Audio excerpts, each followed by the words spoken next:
The purpose of future stock movements is to summarize all future expected stock movements and the effect it will have on your free stock level in the selected warehouses.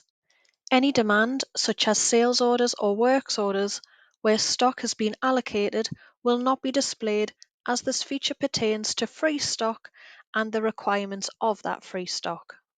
The feature is accessed via Sicon Material and Resource Planning, Material Planning, Future Stock Movements. This feature uses promised dates from the sales orders, purchase orders, and works orders to forecast the effect on the current free stock level, which shows as a running cumulative balance on the form.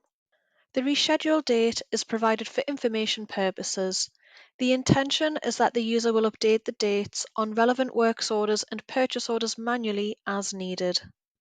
Select the Include Suggestions from Last MRP Run to include suggestions from Material Planning and the Show Pre-allocation Values to display any pre-allocations for the stock item as required.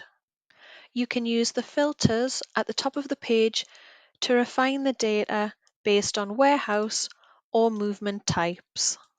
Select an entry to view the stock item and order details within the panel on the right. Double-clicking an entry displays the order without navigating away from the current screen.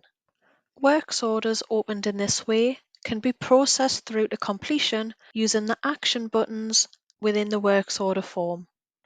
At the bottom, there are buttons to amend the stock item details, view stock item balances, and view monthly trading figures.